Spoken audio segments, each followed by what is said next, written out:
Hello सर्वांना, कसे आहात सर्वजण? मजेतच असताल, हो की नाही?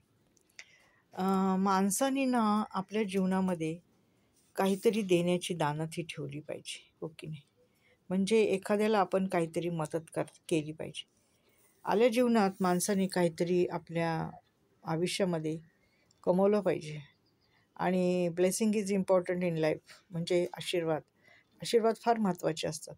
जर तुम्ही एखाद्या ठिकाणी गेला आणि तुमचं काही काम अडत असलं, तर ते तुम्हाला आशीर्वाद असतात ना, ते तुमच्या उपयोगी येतात आणि ते तुम्हाला ब्लेस करतात आणि तुमची कामं होतात. एखाद्याला आपल्याला काही देता नाही आलं ना, तर आपल्या घरात जे काही आहे ते द्यावं. म्हणजे अन्न म्हणते, एक खूपच हे असेल, म्हणजे अडचणीत माणूस असेल, त्याला जेवण नसेल, पाणी नसेल किंवा दवाखान्यात ॲडमिट असेल, त्याला डब्बा नसेल, तेव्हा तुम्ही द्या. माणूस म्हणतो पैशानेच, माझ्याकडे पैसे नाहीत, मी काय करू? हां, पैसे नसतात माणसाकडं, एवढे पैसे नाही आहेत आपल्या गरीब लोकांकडं की आपण पैशाने सर्व काही करू शकतो. पण आपल्याकडं आहे ना, थोडंफार जरी आहे ना, तर त्यातून आपण करू शकतो ना, आणि करायलाच पाहिजे. माणसाने आयुष्यात आहे ना, दुसऱ्याकडून अपेक्षा नाही करायची की तो करत नाही तर मी का करू, तो असा वागतो तर मी का अशी वागू. अरे त्याचं सोडून टाका ना, तो काय वागतो, कसा वागतो त्याचं नका ना लक्षात घेऊ. तुम्ही तुमचं चांगलं वागा ना. तुम्ही तुमचं आयुष्याचं बघा, तुमच्या लाईफचं बघा, तुमच्या जीवनाचं बघा, तुमचा आनंद बघा. आपण जर एखाद्याला काही देऊ शकत नाही, तर आपण कमीत कमी घाणेरडं न बोलणं हे पण तेवढंच चांगलं आहे, नाही का? म्हणजे एखाद्याला टोचून बोलायचं, एखाद्याला घालून पाडून बोलायचं आणि त्याच्याशी वाद करायचा विनाकारण, हां का? त्या व्यक्तीचा काही संबंध नाही, देणं घेणं नाही. का तुम्ही त्याला पैसे देता?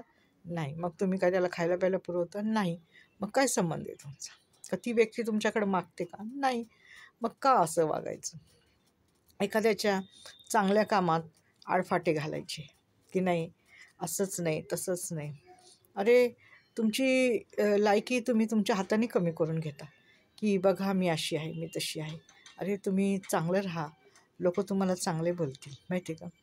आता मी सांगते, आमचे बहिणीची मुलगी आहे, फार चांगली आहे. मी तर नेहमी सांगते तुम्हाला, माझ्या मोठ्या बहिणीची मुलगी आहे ना, खूप चांगली आहे, माहिती आहे का? आणि ती अजूनपर्यंत मला तरी एक शब्द पण उलटा बोललेली नाही. आमच्या बहिणींची खूप भांडणं होतात आणि झाले, परंतु ती कधीच नाही बोलली. ह्याचा मला फार अभिमान आहे. ओके. आणि अशाच असावं की तुम्ही तुमचं बघून घ्या. आणि जर ती मला बोलली असती काही, तर मी आज तिच्याविषयी असं बोलू शकले असते का? नाही. तर किती मला चांगलं वाटतं की नाही, ती मला कधीच काही बोलली नाही असं आडवं तिडवं, नाही का? असं आहे बघा. जर नाही बोलली तर मी नाहीच म्हणणार ना, जर बोलली तर बोलली म्हणणार, हो की नाही? आणि काही काही अशा आहेत की बापरे, विचारायला नको. म्हणजे असं वाटतं नको बाई, अशा लोकांशी संबंधच नको, आहे की नाही? काय संबंध ठेवून आपली इज्जत आपल्या हाताने कमी करून घ्यायची? तर अशी पण लोकं आहेत. आणि ब्लेसिंग घ्या, चांगलं वागा, चांगलं. आता तुमचे हेच दिवस आहेत तुम्हाला आशीर्वाद मिळवण्याचे, माहिती का? तर आशीर्वाद घ्या. एखाद्याला नका बोलू काही. तो तुमच्याकडे काय मागतो का? तुम्ही काय त्याचं खाणं-पिणं पुरवता का? नाही. मग तुम्हाला काय अधिकार आहे बोलायचं? अरे सख्ख्या आई-वडिलांना कोणी देत नाही, तर दुसऱ्याचं काय बोलायचं, हो की नाही? पण फुकटची जीभ आहे म्हणून बोलतात लोकं, आहे की? एवढंच आहे, बाकी काही नाही. मी तर म्हणते आयुष्यामध्ये ना, हां. आणि तुम्हाला मागं पण मी एक सांगितलं होतं ना, एक मुलगा आहे, म्हणजे माणूस आहे.